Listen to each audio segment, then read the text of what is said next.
The biting December cold in Chicago made people rush through the streets of our old neighborhood, but nothing compared to the cold that gripped my chest when I heard the words that would destroy 30 years of fatherhood in just a few seconds. Find somewhere else to live, Dad. You have nothing here anymore. Lily's voice echoed through the apartment I had bought with decades of sweat working as a welder in the steel mills of Gary. What? The words came from the mouth of the daughter I had raised alone since she was 5 years old, after her mother left her for a younger man with more money. I stood in the living room at 69 years old, holding a small, worn leather suitcase, the same one I used when I traveled for work in the 80s. My hands were calloused from 3 decades of operating welding equipment at the factory. They trembled slightly, not from fear, but from an explosive mix of disappointment and disbelief. "Lily, honey, what are you saying?" I asked with a broken voice. "This house is ours. I bought it for us when you turned 15. Lily rolled her eyes with the contempt that only ungrateful children can show towards parents who sacrificed everything for them.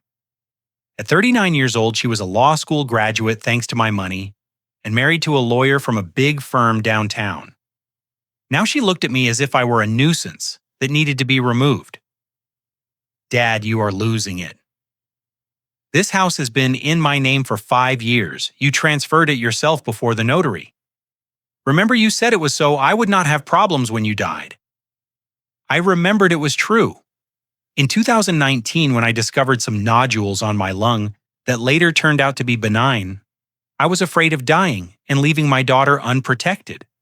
I transferred everything to her name. The house, the car, even the small bank account I had at the time. But honey, that was to protect you. I never thought you would. That you would what, Dad? That I would take care of a grumpy old man forever. You do not contribute anything. You only spend money on medicines. You make noise watching TV at full volume because you refuse to use a hearing aid, and you still complain about my cooking. Tears began to form in my eyes. It was not just Lily's words, but the coldness with which she said them. It was as if the 30 years I woke up at 4:30 in the morning to make her breakfast before school had never existed. As if the sleepless nights when she had pneumonia at 8 years old were just my imagination. "Lily, I worked all my life to give you everything. I never remarried so I would not divide my attention. I paid for your degree at State University, your graduation, your wedding at the fancy hotel downtown. And I thank you, Dad, but I have grown up. Chris and I want our privacy, we want to have children, and we cannot be taking care of elderly people at the same time." I noticed she did not say taking care of you or taking care of my dad. She said taking care of elderly people as if I were just anyone from the street. From the master bedroom came the impatient voice of Chris, my son-in-law. "Babe, did you talk to him yet? The movers are arriving in an hour to bring our new furniture from the store." "I'm almost done, Chris," Lily shouted back. Then she turned to me. "Dad, you need to leave today." "I already told you that you were leaving." "The truck is coming for your old furniture tomorrow morning." My old furniture. I looked around. The solid wood bookshelf I built myself when Lily was a child, the dining table where we did homework together for years, the armchair where we watched cartoons every Sunday. Dad, those things are very outdated. They do not match our new minimalist decoration. They might serve you wherever you go to live. The phrase "wherever you go to live" pierced me like a knife. I had nowhere to go. All my friends from the steel mill had already died or moved to Florida. My only relatives were some distant cousins in Ohio I had not seen in decades. "Lily, I have nowhere to go." "Dad, that is not my problem. You had 68 years to plan. I cannot carry your responsibilities forever." How many times can a man feel his heart break before it stops beating completely? I discovered that the number was much higher than I imagined. Each word from my daughter was one more fragment. I remembered when she was 7 and told me she wanted to marry me when she grew up because I was the best dad in the world. I remembered the times she ran to my arms when I came home from work, sticky with glue from school, shouting, "Daddy," with eyes shining with pure joy. Where had that little girl gone? "It is okay, honey," I said, feeling something harden in my chest, a door closing forever. "I'm leaving." Perfect. Leave the keys on the table by the entrance.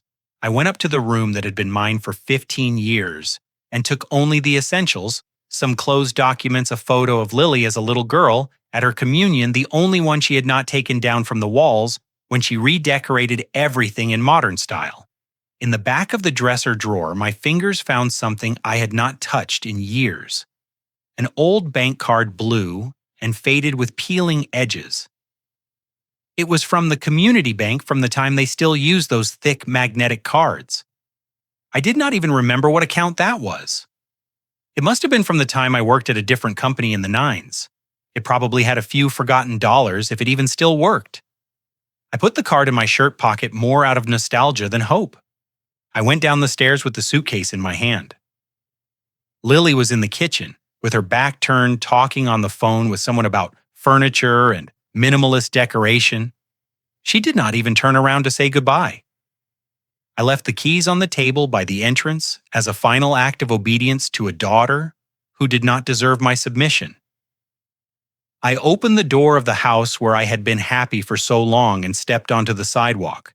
The December cold chilled my bones, but I felt cold from the inside, from the place where a father's love used to exist, that now seemed to have been just my foolishness.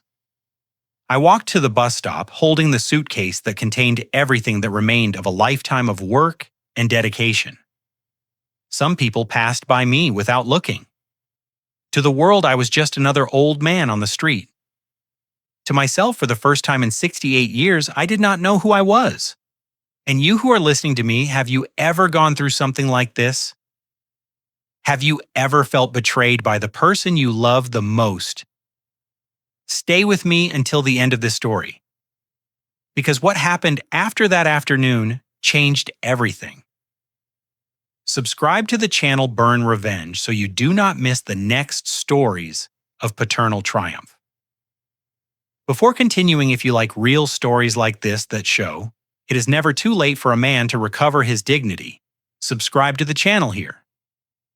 I do not tell stories of victims. I tell stories of fathers who decided to fight back. My name is Robert Miller, and I need to go back a little in time so you understand how I reached that point, being thrown out of my own house by the daughter I raised alone, as if I were dead weight, and not a father who dedicated 3 decades of his life to give her everything I never had. I was born in 1955 in a poor family in Ohio. My father was a farmhand, and my mother washed other people's clothes. I was the first in the family to finish high school, and at 18, I moved to Chicago with a simple dream to have a better life. I got a job at a factory in Gary operating machines that turned steel into parts for the automotive industry. The work was heavy and dangerous, but honest. I woke up every day at 4:30, took 2 buses to get to the factory at 6, and worked until 5. Many times I worked overtime until 8 to earn extra money. At 25, I knew Martha at a dance at the Union Hall. She was pretty and cheerful. She worked as a cashier at a grocery store. We got married in 1982 in a simple party at the parish hall. I was radiant. Finally, I had a family. Lily was born in 1985, and I melted completely. She was a little doll with her mother's cheeks and the green eyes she inherited from me. I spent hours watching her in the crib, planning the future I would give that girl. She would be a doctor or a lawyer or whatever she wanted to be. She would never go through hardships like I did. Martha, however, did not adapt well to motherhood. She complained that her life was over, that she was trapped at home, that I did not earn enough money to give her what she deserved. When Lily was 5 years old, Martha met Anthony, an older merchant, who had a clothing store downtown. "Robert, it is not working anymore." She told me one afternoon in March of 1990, "You are a good man, but I want more from life. Anthony is going to give me a bigger house, trips, things you will never be able to give me. And Lily, I asked incredulous, she stays with you. You are a better father than I am a mother. I was devastated but also determined. If Martha did not want to be a mother, I would be father and mother. I asked for permission at work to organize myself. I found a neighbor to take care of Lily when I was working and completely restructured my life. I woke up at 4:00 to make breakfast for my girl, get her ready for school, and drop her off at Mrs. Karen's house before going to work. At night, I picked Lily up, made dinner, helped her with homework, gave her a bath, and told her stories before sleeping. Weekends were just for us. The park, the zoo, the amusement park when I had extra money. I gave up everything for Lily. I never had a serious girlfriend again. I rejected marriage proposals from good women because I was afraid a stepmother might mistreat my girl. I worked double shifts to pay for private school English classes, swimming, ballet, everything she wanted. When Lily turned 15, I used all my savings as a down payment for a house in the neighborhood. It was not a mansion, but it was ours. 3 bedrooms, a small yard, a garage. I renovated everything alone on weekends. I painted built bookshelves, made a little garden. Daddy, our house is the prettiest on the block, Lily said back then, hugging me tightly. In her teenage years, Lily was a sweet girl. She got good grades, helped at home, and was affectionate with me. I felt like the most accomplished man in the world. All the sacrifices were worth it when she said, "I love you, Daddy," before sleeping. I paid for her law degree at State University, working 2 jobs. Besides the factory, I did carpentry work on weekends. My hands were permanently stained with oil and paint, but Lily's degree shone on the living room wall like a trophy of my victory as a father. When she graduated in 2007, I cried with pride at the ceremony. Seeing that girl I raised alone in a cap and gown giving the speech as valedictorian was the happiest moment of my life. Daddy, everything I am today I owe to you. Lily said that day, hugging me in front of all her classmates. Lily got an internship at a big firm and was soon hired. She met Chris, too, a lawyer from an upper middle-class family. The courtship was fast, and the wedding in 2010 was a big party that I paid for using my savings and a loan that took me 3 years to pay off. After the wedding, things began to change. Lily became more distant and critical. She complained about my humble house, the food I made, my old-fashioned way of dressing. Chris was never rude, but I felt my son-in-law looked at me with a certain superiority, as if tolerating a poor relative. Dad needs to modernize, Lily would tell me. Buy better clothes, get dental treatment, change that haircut. I tried, but it was never enough. No matter how hard I tried, I felt I was constantly being judged. Even so, I continued helping financially. I paid part of Lily's new car. I helped with the remodeling of the young couple's apartment. I was always available when they needed something. In 2019, when I had that health scare, I decided to get everything organized. I transferred the house to Lily's name. I made a will leaving her my few savings. I organized all the documents. I wanted to be sure my daughter was protected if something happened to me. Dad is not going to die so soon. Lily laughed back then. But it is good to have everything organized. I recovered completely, but never reversed the transfers. I trusted my daughter completely. She was my blood. My little girl, the person for whom I had lived for 30 years? How could I imagine that the girl I rocked when she had nightmares would one day kick me out of the house as if I were a stranger? How can a father prepare for the moment he discovers that the love he dedicated his entire life to cultivate simply does not exist anymore? There is a specific loneliness for a man who raised a daughter alone, and then she became a stranger. It is the loneliness of someone who gave everything and was left with nothing. The signs had started subtly after Lily's wedding, but like most fathers, I preferred to interpret them as an adjustment phase. After all, it was natural for a newlywed daughter to want her independence. Right. The first sign was the change in tone of voice. Lily, who always addressed me with affection, began to speak with a slightly impatient tone, as if conversations with her dad were a boring obligation to fulfill quickly. "Dad, I cannot talk. Right now I am busy" became the typical answer when I called to see how she was. Calls that used to be daily and lasted half an hour were reduced to weekly contacts of 5 minutes. I attributed this to the fact that she was building her new life. It is normal, I told myself. She is happy and busy. That is what matters. The second sign was the disdain for the family traditions we had built together. Every Sunday since Lily was little, we ate together. I cooked what she liked most: meatloaf, mashed potatoes, green beans, apple pie. It was the moment of the week I waited for most. "Dad, today, we cannot. We have a commitment at Chris's family's house," began to be the recurring excuse. One Sunday became two. Two became a month. A month became occasional. Traditions that took decades to build unraveled in a matter of months. When I tried to express how much I missed them, Lily rolled her eyes. "Dad, do not be dramatic. I have my life now. You should also look for something to do." The third sign was shame. I began to realize that Lily felt embarrassed by me when we were in public. At a birthday party for a colleague of hers, I noticed how she dodged when someone asked about family. "My dad is retired," she said, omitting that I had worked 35 years as a welder to pay for her studies. Retired sounded better than welder, less blue collar. I pretended I did not notice, but it hurt. It hurt because I was proud of the work I'd done. I was proud of the machines I operated, of the parts I helped manufacture, of the honest sweat that paid for every expense of Lily's. But for her, apparently, it was a reason for shame. The fourth sign was financial exploitation disguised as family help. Although she was already married and established professionally, Lily kept asking me for money. At first it was specific things. "Dad, can you lend me $1,000?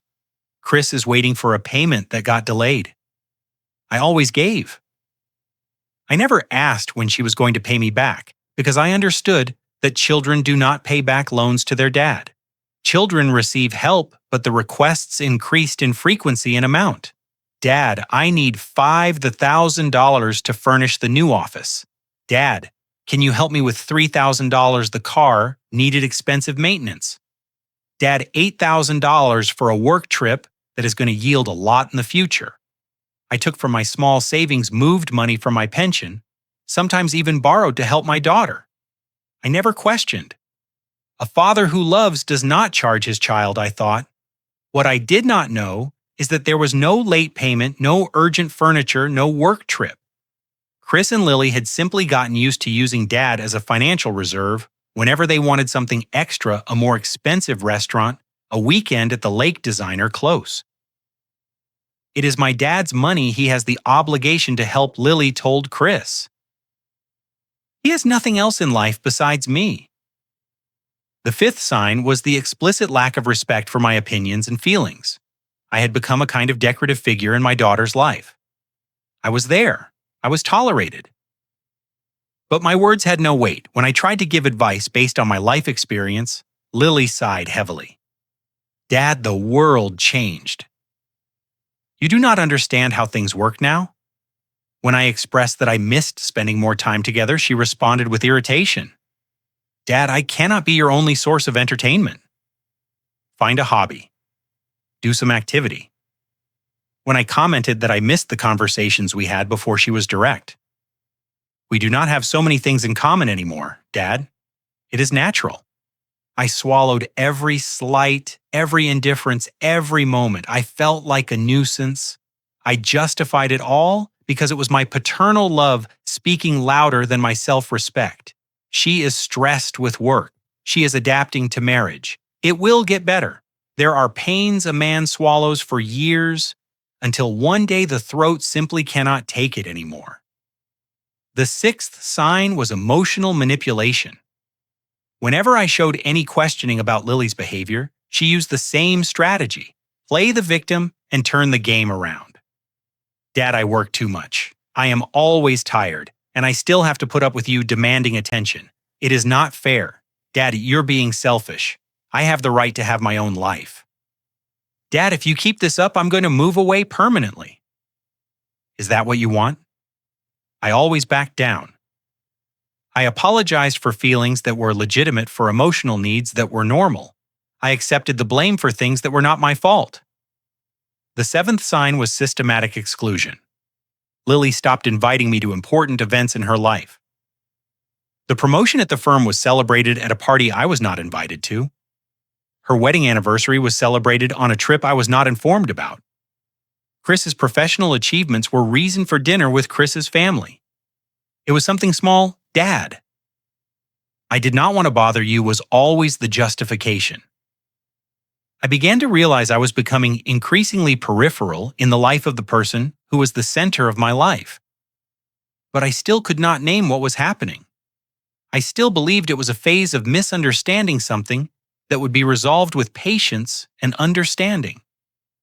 The eighth and final sign was complete dehumanization.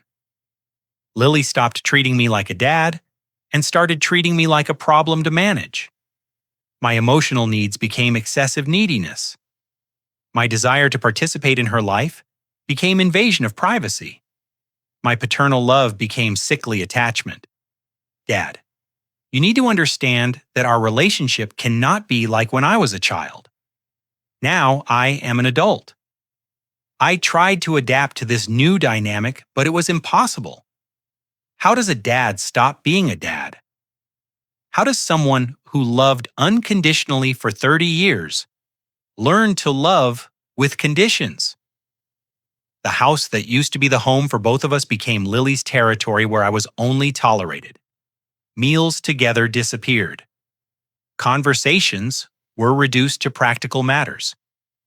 Physical affection, like hugs and kisses on the forehead, went extinct. I was becoming a stranger in my own house, an unwanted guest in my own daughter's life. And even so, I could not accept that all was lost.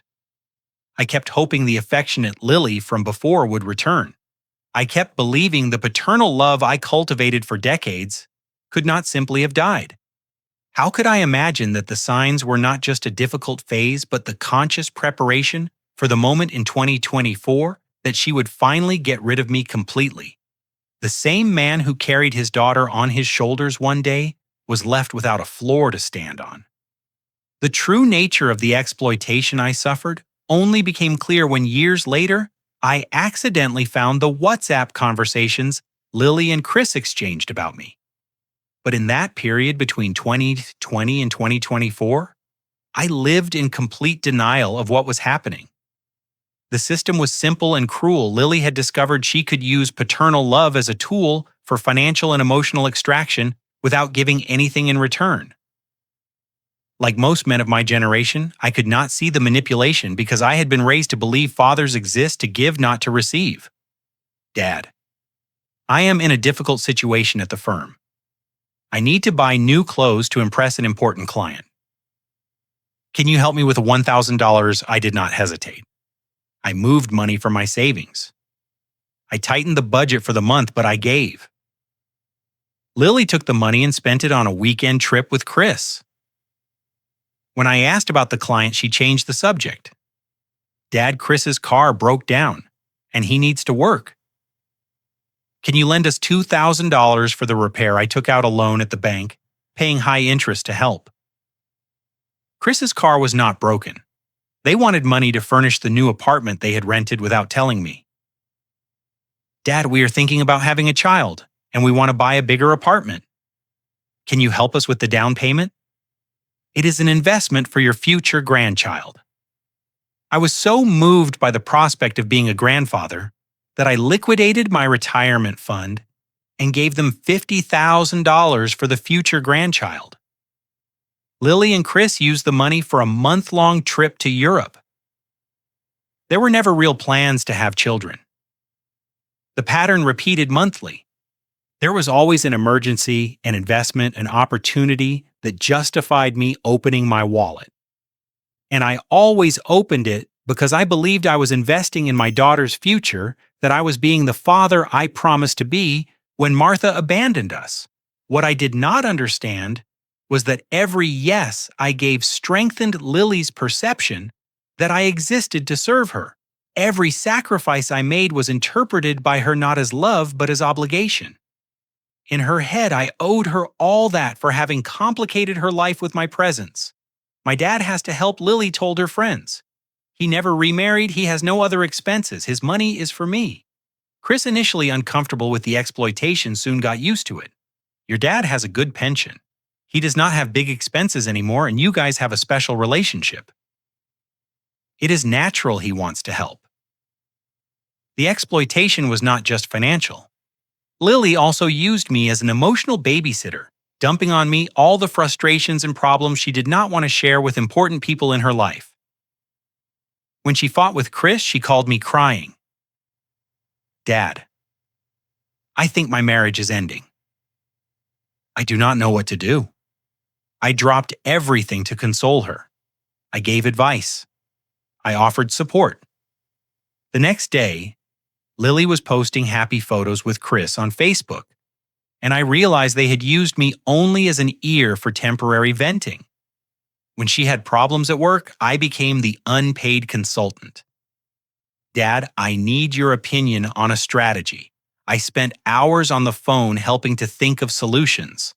When Lily solved the problem using my ideas, she never mentioned my contribution to anyone. When she wanted validation for questionable decisions, I was called. Dad, what do you think? If I leave this job to open my own firm, I gave support, I encouraged, I even offered to help financially. When Lily decided not to leave the job, I discovered the consultation had been only so she felt backed in a decision she had already made. The specific difficulty for men of my generation is that we were raised in a time when dads could not show vulnerability. I swallowed all the humiliations, all the exploitations, all the indifference, because real men endure quietly. I never told anyone what I was feeling. I never sought psychological help. I never opened up with a friend. I never admitted to myself that I was being emotionally abused by my own daughter. For my generation, that would be admitting weakness, admitting failure as a father. The few friends I still had from the factory days were dying or moving away. I isolated myself more and more, depending increasingly on my daughter for any kind of affectionate contact. And Lily knew that and used it against me. Dad, if you keep pressuring me, I will have to distance myself. Is that what you want, to be left alone? The threat of abandonment was the ultimate weapon. I was so afraid of losing my daughter that I accepted anything to maintain the connection.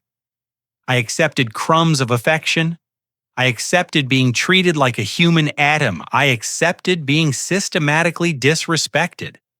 My body began to reflect the psychological abuse. I developed nervous gastritis from swallowing so much anger. I started having insomnia, waking up at 3 in the morning, thinking if I had done something to deserve the treatment I received. I developed a silent depression. That type of sadness older men carry without naming. My hair turned completely white in 2 years. My hands developed a slight tremor from anxiety. I started losing weight because I did not feel like cooking just for myself, especially after Lily criticized my food as too greasy and unsophisticated. The worst of all was that I had internalized Lily's narrative. I started to believe I really was a burden, that I really was being too dramatic, that I really needed to give my daughter space. Maybe she is right, I thought in the sleepless nights. Maybe I am too possessive. Maybe I am being selfish, wanting her attention. This self-deception is common in victims of emotional abuse, especially older men who are conditioned not to question the authority of adult children. I was being systematically convinced that my feelings were inadequate, my expectations unreal, my needs excessive. Lily's strategy was perfect. The more she criticized and isolated me, the more desperate I became to win back her love. The more needy I became, the more she used the neediness as justification to treat me poorly. It was a cruel and efficient cycle. Dad is very clingy. That annoys me. Instead of questioning why a daughter gets annoyed with her dad's affection, I blamed myself for being clingy and withdrew even more. During the years 2120 to 2024, I lived in systematic loneliness. I woke up alone, ate breakfast alone, watched TV alone, went to sleep alone. My only significant social interactions were Lily's bi-weekly calls, asking for money or venting problems. I tried other activities. I frequented a senior group at church, but felt out of place because all the other men talked about grandchildren trips they took with family Sunday meals. I did not have that. I only had a daughter who treated me like a bank account. I tried to make new friends, but at 65 plus, making true friendships is hard. People my age are busy with their own families or their own health problems. Younger people have no interest in friendship with a retired man. The loneliness specific to older men abandoned by children is different from any other loneliness. It is the loneliness of someone who invested everything in a single person and discovered it was a bad investment. In 2023, I had an anxiety crisis that took me to the hospital. I called Lily from the ER. Daughter, I am at the general hospital. I had a heart problem, I think. Dad, I am in an important meeting. Was it serious? No, then I will finish here and we will talk later. I spent 6 hours alone in the hospital discovering I did not have a heart problem, just panic syndrome. When I finally spoke to Lily 12 hours later, she said, "Good thing it was nothing serious, Dad. Next time, try to call me only if it is really urgent." Really urgent, I had called my daughter because I thought I was dying, and she thought it was not really urgent. It was at that moment that something inside me began to crack. Not break completely, but crack. For the first time in years, I allowed myself to question if I was being treated well, but I still could not name what was happening. I still believed if I were a better father, more present, more useful, Lily would love me again like before. In early 2024, I made a decision I thought would solve everything. I signed additional documents confirming that all assets transferred in 2019 would remain permanently in Lily's name, waiving any future right of reversion. I thought this definitive gesture of love and trust would show her how much I loved her, how much I trusted her. "Dad, thank you very much," Lily said when she received the documents. "Now I can rest easy about the future." I hoped after that she would become more affectionate, more present. After all, I had given her everything I had. It was the definitive proof of paternal love. What I did not realize was that I had just signed my own eviction order. Sometimes after bridges are burned, they do not need to be rebuilt, even if you helped build them. The December morning I was kicked out of the house passed slowly, as if time conspired for me to feel every second of humiliation.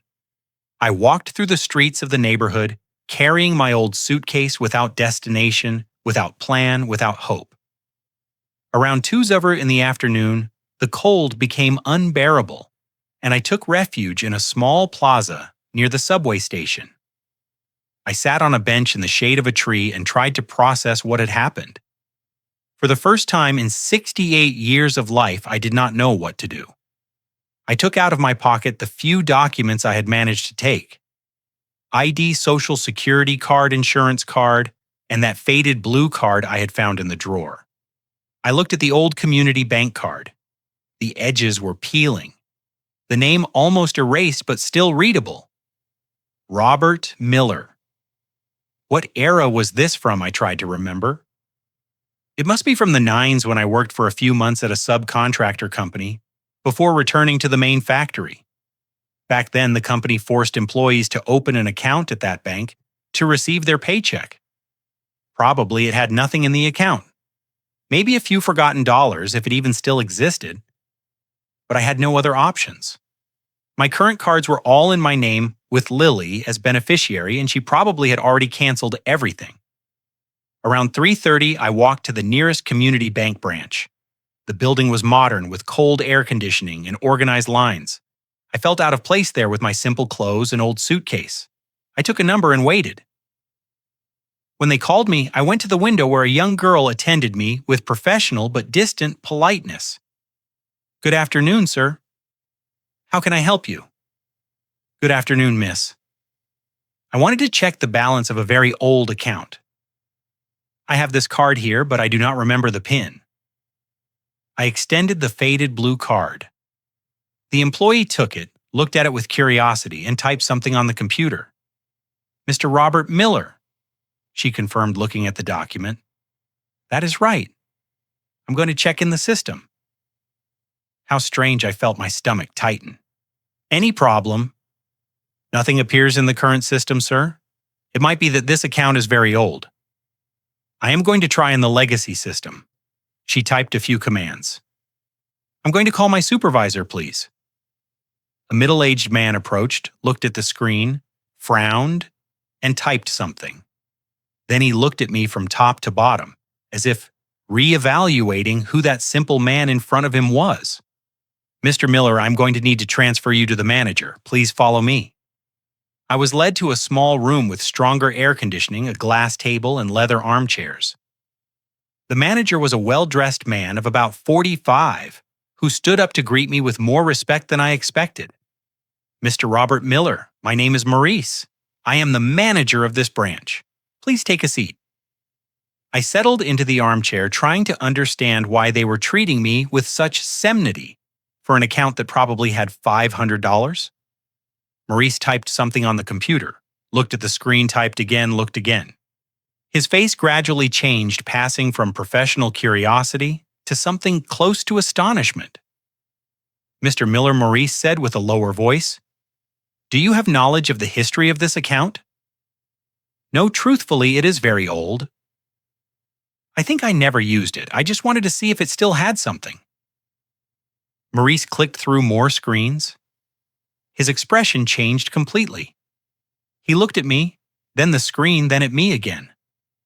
"Sir," he said, with a trembling voice, "do you know how much money is here?" I felt something strange in the air. The question was asked in a tone that was not normal for speaking of small amounts. "I have no idea. It must be a little right. A few hundred, maybe." Maurice turned the monitor toward me. When I saw the numbers on the screen, my hands trembled. They did not tremble from anxiety or fear, as they had been trembling in recent years. They trembled from pure shock.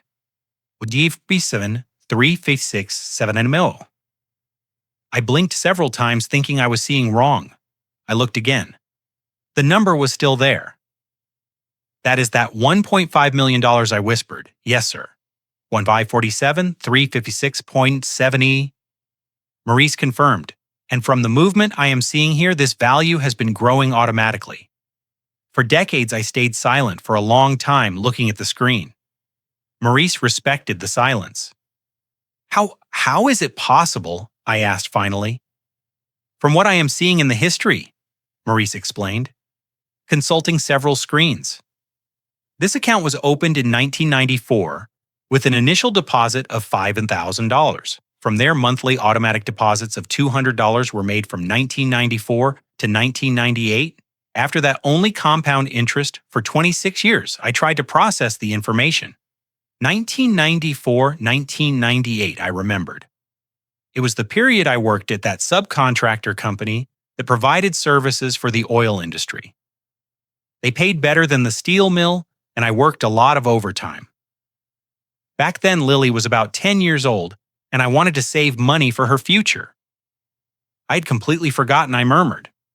"They were automatic deductions from my paycheck. I remember now. It was a kind of forced savings the company offered. And apparently," continued Maurice, "you never touched the account again. With compound interest and some conservative automatic investments the bank made over the years, the money multiplied." I looked at the screen again. Almost $1.5 million. I, who 4 hours ago had been kicked out of my house by my daughter for being a burden, was looking at a fortune I did not even know I had, Mr. Miller said, Maurice gently. "Would you like to make any movement transfer to an active checking account?" I did not answer immediately. A strange sensation was taking over me. It was not joy. It was not relief. It was something colder, more controlled. It was clarity. For the first time in years, I felt free to think without the fog of emotional dependence. I no longer needed to swallow humiliations in exchange for crumbs of affection.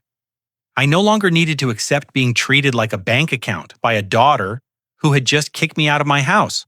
I had power now. Real, concrete financial power. "Maurice," I said, with a voice that surprised me myself with its firmness, "I need to open a new checking account completely new, and I'm going to need some special services."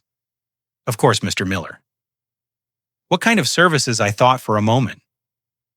For 30 years, I had been just a dad, a provider, a man whose identity was completely defined by his relationship with Lily. Now, for the first time since 1990, I was Robert Miller, just Robert Miller, and Robert Miller had $500,000. First, I want to transfer all that money to a new account that only I have access to. Second, I want it to be all absolutely confidential. Third, I am going to need recommendations for a good lawyer specialized in family law. Maurice nodded positively to each request. And lastly, I said with a coldness I did not know I possessed, I am going to need to hire a private investigator. 2 weeks passed since I disappeared from Lily's life. For her, the first days were of pure relief. Finally, she had the house just for her and Chris. Finally, she could redecorate without hearing complaints about waste of money. Finally, she could live without the heavy energy of Dad circling the house. "Babe, I cannot believe I waited so long to do this," she told Chris the first night hugging him on the new sofa they had bought. "I should have made this decision years ago." Chris, although he agreed they needed privacy, felt slightly uncomfortable with the coldness with which Lily had kicked me out, but he said nothing. Their relationship had improved significantly without my presence. In the first days, Lily busied herself selling my old furniture and buying new pieces. Each piece of furniture that went was like erasing one more trace of her father from her new life. Look how modern the living room looks without that horrible bookshelf he made. She showed friends who came to visit. Now it looks like a civilized person's house. But at the end of the second week, Lily started to feel something strange. It was not nostalgia exactly. It was more like a financial void. She was used to being able to count on Dad's loans whenever she needed extra money. Suddenly, that source had dried up. "Chris, we need to remodel the bathroom." "It is very outdated," she commented one afternoon. "How much does it cost?" he asked. "About $5,000. It is nothing out of this world." "Lily, our budget is tight this month, maybe next year?" Next year, Lily frowned. She was not used to hearing no for expenses. Dad had always been there to cover the extras. It was then she realized having kicked Dad out also meant having lost the paternal bank. At first, she thought it would be temporary. Dad always came back after fights. He always apologized. He always submitted. But this time was different. I did not call. I did not send a message. I did not appear at the door asking for forgiveness. It was as if I had simply disappeared from the face of the earth. In the third week, Lily started to worry, not out of affection. She had developed the impressive capacity to disconnect filial feelings, but for practical reasons. What if I had died? What if I was in need? What if someone discovered she had kicked her dad out of the house? "Chris, maybe we should look for my dad," she suggested one night. "I thought you did not want more contact with him." "I do not want him living here, but I also do not want him to die on the street. It would be terrible for our reputation if someone found out." Chris agreed it would be better to know where I was, even if only to be sure I would not come back to bother them. Lily called my cell phone. Number disconnected. She tried the landline I used at the house, also disconnected. She tried to make contact through some old acquaintances from the factory. No one knew about me for weeks. Strange, murmured Lily. Where does a 68-year-old man disappear to? In the fourth week, she started to get really annoyed. Not out of filial love, but because the situation was getting out of her control. Lily always had total control over me. She knew exactly where I was, what I did, how much money I had. Now suddenly I had disappeared completely. Worse rumors began to circulate among the neighbors. Mrs. Mary, who lived in the house next door for 20 years, had asked, "Lily, where is your dad? I haven't seen him in the yard for a while." "Oh, he went to visit some relatives in Ohio," Lily lied. But the question bothered her. If the neighbors started asking too much, it could become a social problem for her. In the fifth week, Lily decided to look for me actively. First, she went to the clinic where I had regular appointments. The secretaries informed her I had canceled all future appointments. Strange. I was a hypochondriac. I would never miss medical appointments. Then she went to the bank where I received my pension.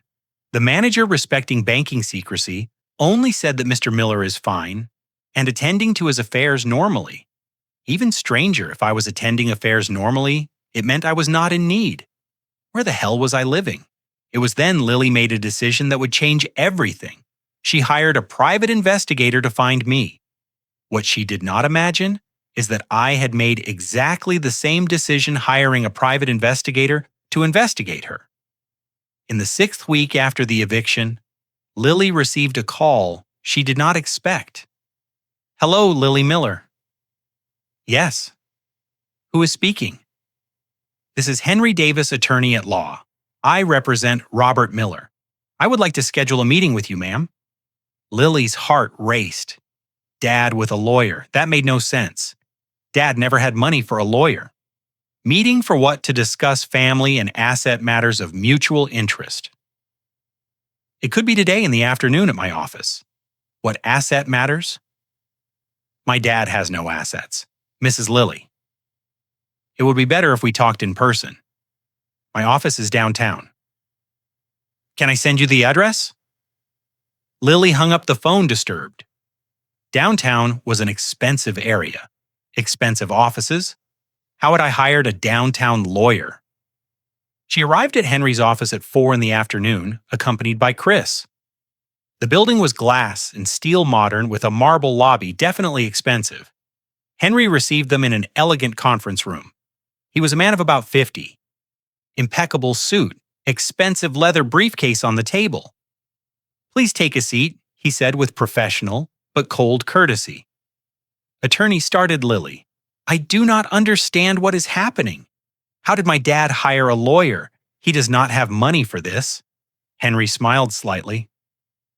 "Mrs. Lily, that is exactly the question we need to discuss." He opened the briefcase and took out some documents. "My client, Mr. Robert Miller, hired me to inform you about some important discoveries he made recently." What discoveries? First, Mr. Miller discovered he possesses significant financial resources he had completely forgotten about. Lily and Chris looked at each other. What resources? An old bank account with approximately $1.5 million. Lily's jaw literally dropped. Chris turned pale. That is impossible," she stammered. "My dad is a welder, retired. He does not have $1.5 million. Yes, he does, ma'am." And second, continued Henry relentlessly, "My client also discovered interesting information about you." He took out of the briefcase a series of photographs and bank statements. "These are photos of you and Mr. Chris in expensive establishments in the last 5 years, restaurants, trips, hotels, and these are your bank statements from the same period." Henry spread the documents on the table. "What our detective discovered is that your declared income as a junior lawyer would not be enough to afford this lifestyle." Lily looked at the photos, horrified. There were photos of her and Chris in Paris, in Cancun, in very expensive restaurants in Chicago. Photos she herself had uploaded to Instagram, but now organized chronologically as evidence. "Attorney, I do not understand where you want to go with this. I want to get to the fact that my client funded this lifestyle of yours for years without knowing his real financial situation. In other words, you extracted approximately $80,000 from my client over the last 5 years using false information about emergencies and needs. Chris tried to intervene. Attorney, that is normal among family, not when it is based on lies. Mr. Chris, we have here. Henry took out more papers, the WhatsApp conversations between you two, planning how to extract money from Mr. Miller. Lily turned white. How did you get our conversations? Mr. Miller had access to the backup of your WhatsApp, since for years you shared the same cloud account to save money. He just did not know he could access it. Now he knows. Henry read some conversations. I'm going to invent that the car broke down and ask the old man for $2,000. Lily Miller, March 15th, 2023. Your dad is very naive. If he knows he has money saved, why doesn't he say Chris Mendes, July 20th, 2023, better this way? As long as he thinks he is broke, he keeps giving me everything I ask for. Lily Miller, July 20th, 2023. The silence in the room was deafening. Lily was going through all the stages of exposure, denial, anger, bargaining. Okay, attorney. My dad discovered he has money and discovered I lied sometimes. So what? What does he want? Henry smiled coldly. My client wants two very simple things, Mrs. Lilly. First, that you return the $80,000 you extracted from him through fraud in the last 5 years. I do not have $80,000. Second, that you return the house. He transferred to your name in 2019 and 2024. The house is mine. The house was transferred under emotional coercion and through false information about my client's financial condition. It constitutes fraudulent asset transfer. Chris tried to stand up, but Henry stopped him with a gesture. Sit down. I am not done yet. He took out of the briefcase a final document. This is the report from the private investigator my client hired. Besides the financial frauds, we discovered something interesting about Mr. Chris. Chris turned even paler. The gentleman has a girlfriend named Amanda, 28 years old, whom he meets on Tuesdays and Thursdays at a hotel downtown. They are even planning to move in together to an apartment in the Gold Coast? Lily turned to Chris with wide eyes. What, babe, I can explain. So continued Henry, relentlessly summarizing Mrs. Lilly. You defrauded your own father for years. You kicked him out of the house based on a false narrative about his financial burden. And now you discover you are married to a man who for 2 years has had another parallel family funded partially with the money you stole from your father. Lily was in complete shock. Everything her life was based on in the last years had crumbled in 30 minutes. What does my dad want from me? She whispered. Henry closed the briefcase. My client does not want anything from you anymore, Lily. He already had a daughter. Now he wants justice. 6 months after the meeting in Henry's office, I was unrecognizable. Not only physically, although I had lost 30 LLB and grown a well-groomed gray beard and adopted a completely new wardrobe, the most impressive transformation was internal. I woke up every day at 6:30 in my new apartment in a nice, quiet suburb, a place I chose strategically to be far from anywhere Lily could find me by chance. It was not an ostentatious apartment. I had learned at 68 years old that real wealth does not need to be exhibited. The apartment had 2 bedrooms, a discreet view of the park, simple but quality furniture. For the first time in decades, I had furnished a space thinking only of my own comfort and taste without considering anyone else's opinion. My morning routine had become sacred. Black coffee, reading the news on the tablet, I learned to use half an hour of light exercises recommended by the personal trainer I'd hired. At 68 years old, I was discovering the pleasure of taking care of my own body without having to justify myself to anyone about unnecessary expenses on vanity.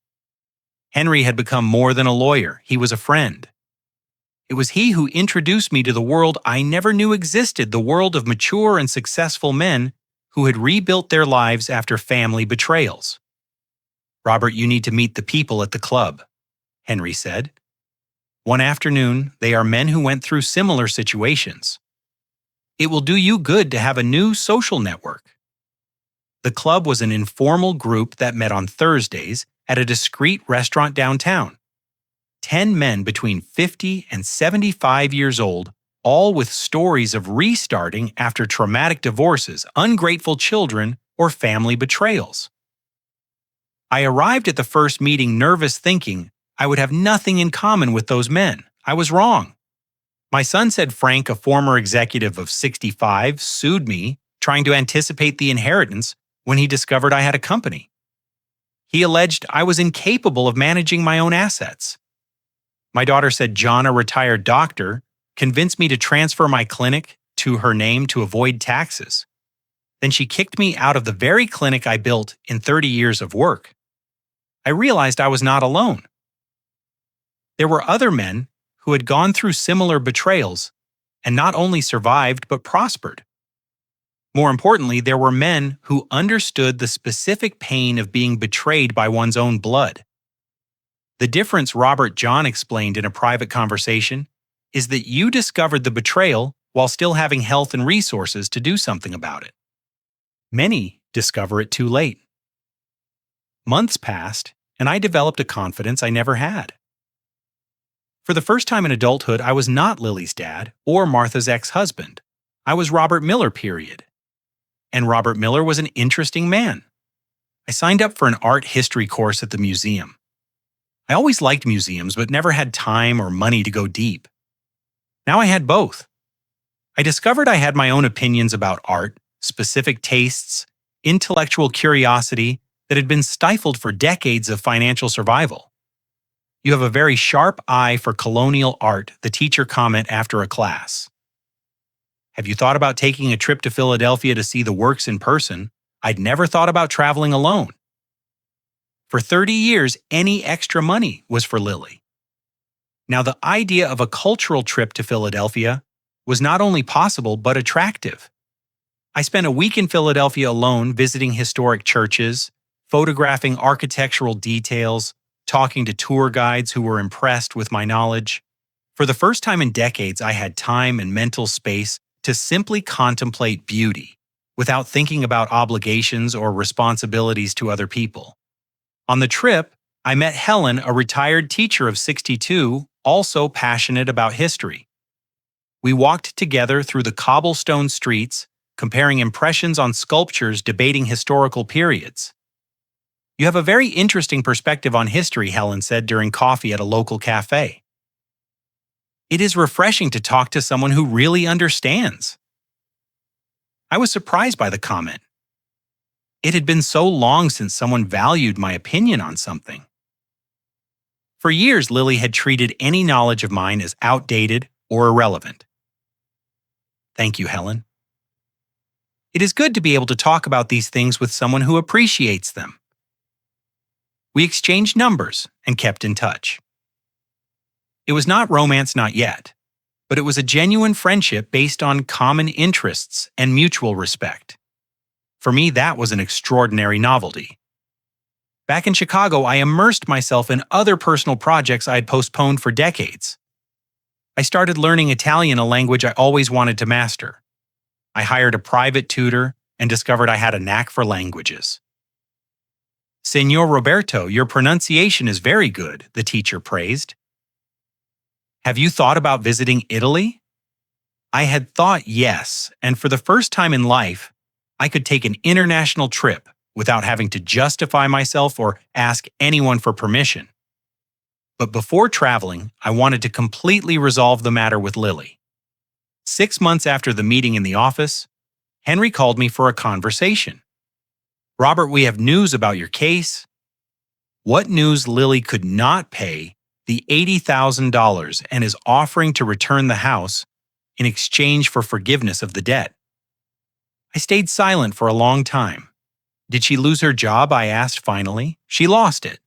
The firm discovered she used company resources for personal expenses, and the marriage with Chris ended after our investigation revealed the infidelity. She is living in a small rented apartment and surviving on sporadic jobs. I felt something strange. It was not joy for revenge, nor sadness for my daughter's situation. It was a sense of closure of a cycle completed. And what do you think I should do, Henry? Legally, you can demand both the house and the money. It is your right.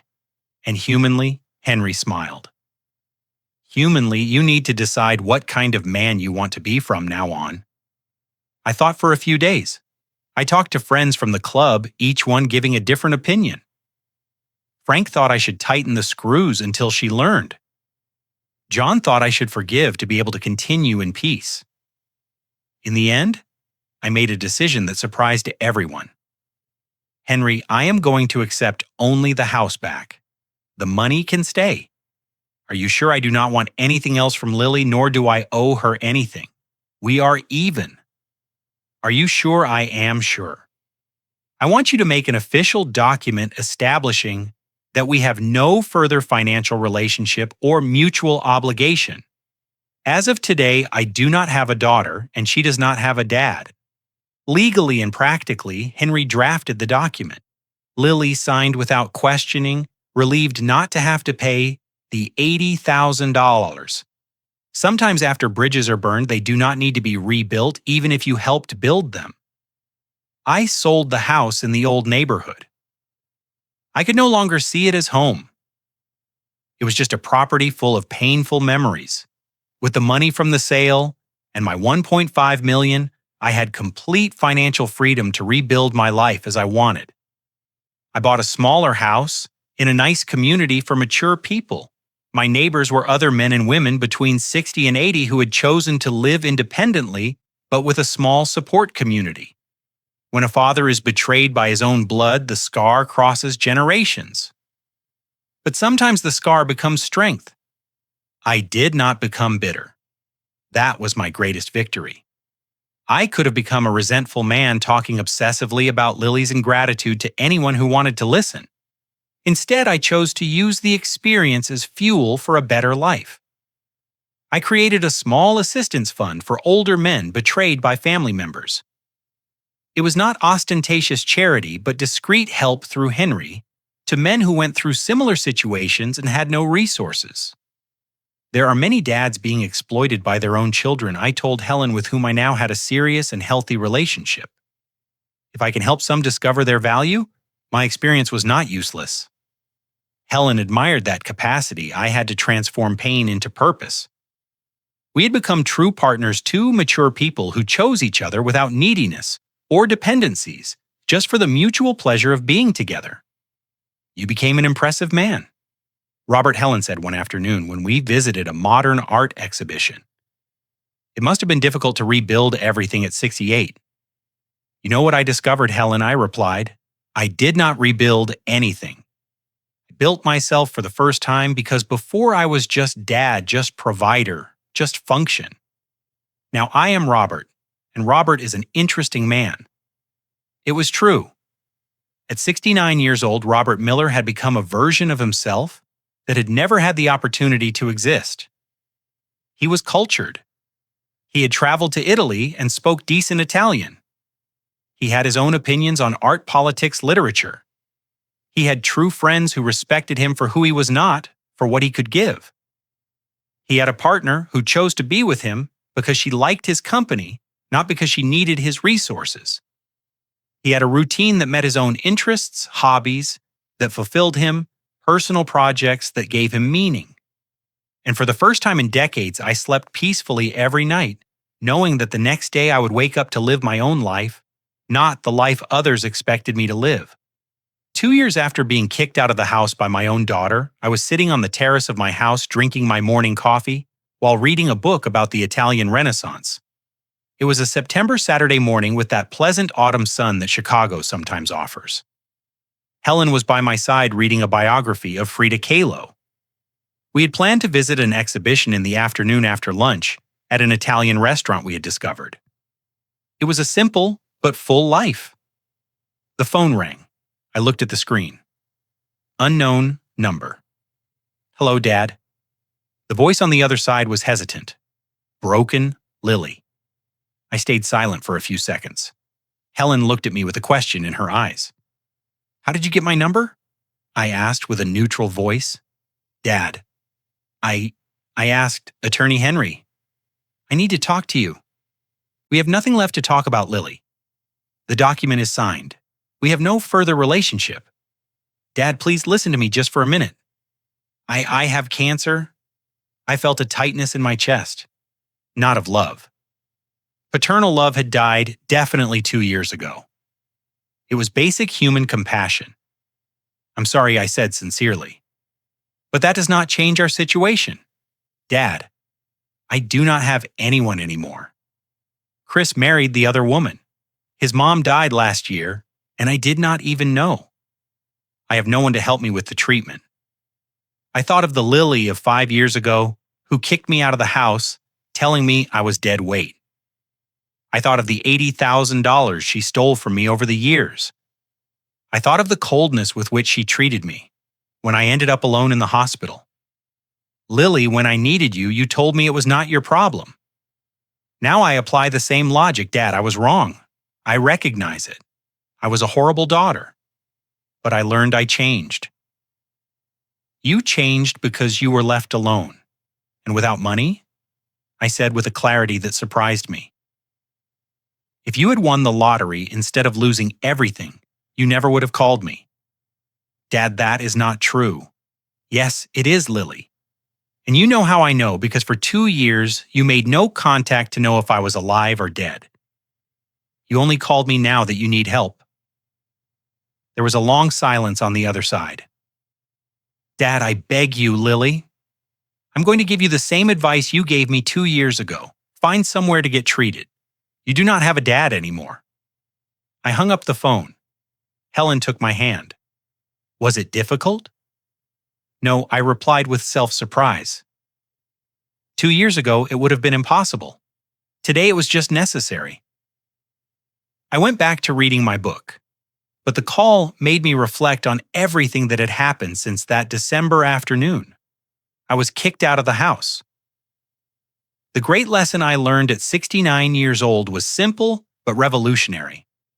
Paternal love cannot be unconditional when the child becomes an adult who chooses to be cruel. For 30 years, I had confused paternal love with paternal submission. I thought being a good dad meant accepting any treatment, forgiving anything, giving everything, without expecting anything. I discovered that was not love. It was self-eraser. You know what impresses me most about your story? Robert Helen had asked me a few months before. It is how you managed to separate the dad you were, who was a wonderful dad, from the man you needed to be to protect yourself from a toxic daughter. It was true. I did not regret having been a dedicated father. I did not regret having raised Lily alone, having paid for her studies, having given everything for her during those years. That period of my life had been genuine and necessary. But I also did not regret having set limits when I discovered that love was being exploited and despised. Parenthood is not a lifetime contract of submission. How many dads walk around there financing their own humiliation? How many men are accepting crumbs from those who received a banquet of opportunities? I had discovered there is a fundamental difference between being a good dad and being a foolish dad. A good dad raises, educates, protects, and prepares the child for life. A foolish dad keeps doing that when the child is already an adult and chooses to be cruel. The most important thing I learned, I told the men at the club, when a new member arrived telling a similar story, is that an ungrateful child is not a reflection of a bad dad. Sometimes an ungrateful child is just a child who chose to be ungrateful. For years, I had carried the guilt, thinking, if I were a better father, more present, more generous, Lily would treat me better. I discovered it had nothing to do with me. Lily had chosen to be a person who exploits those who love her. Period. And you know what else I told Helen that morning after the call? She is going to find another person to exploit. They always find. And when she finds them, she's going to forget I exist again until the next crisis. Helen admired how I had developed that clarity without bitterness. I did not stay ruminating on what Lily had done. I did not talk obsessively about her ingratitude. I had simply accepted she was a person I did not want in my life, and I had moved on. The same man who carried his daughter on his shoulders one day was left without a floor to stand on. But when he found firm ground again, he discovered he could build anything on top of it. I looked around my terrace, the plants I myself had chosen and cultivated. The books I bought because I wanted to read. The comfortable chair I chose thinking of my own comfort. The life I built thinking of my own tastes and needs. At 69 years old, I had learned the difference between loneliness and solitude. Loneliness is when you are alone and feel incomplete. Solitude is when you are alone and feel whole. Helen, I said suddenly. Yes, thank you. Watts for letting me be Robert. Not someone's dad, not someone's ex-husband, not someone's provider, just Robert. Helen smiled. Robert is a very interesting man. It was a pleasure meeting him. We went back to our reading calm in mutual company. At 70 years old, Robert Miller had finally learned that loving someone does not mean accepting being mistreated by that person. That being a dad does not mean being naive. That having dignity is not selfishness. And that never but never is it too late for a man to stand up again. If Robert's story touched your heart, I want to know where you're watching from. Right here in the comments, your city, your state, or even your country. Let me know this message reached you. And if you know a dad who is accepting less than he deserves, share this video, because there are many men who need to understand that valuing oneself is not selfishness. It is necessity. If this story made you reflect, leave a comment telling me where you are watching from. Also, write what you felt hearing this story. Tell me, have you had to set limits with your children? Do you know a dad who is being exploited by his own family? And if this story made you think, like and subscribe to the channel to keep watching real stories of men who chose their dignity. Because here we do not tell stories of victims, we tell stories of restarting. A hug from Chicago. And remember, you built much more than a family. You are a man who deserves respect. How many times do we men swallow lack of respect in the name of family peace? How many dads are financing their own humiliation? I learned at 70 years old that a man does not need to accept crumbs from those who received a banquet of opportunities. That being a dad does not mean being exploited. And that never but never is it too late for a man to stand up and discover his true value.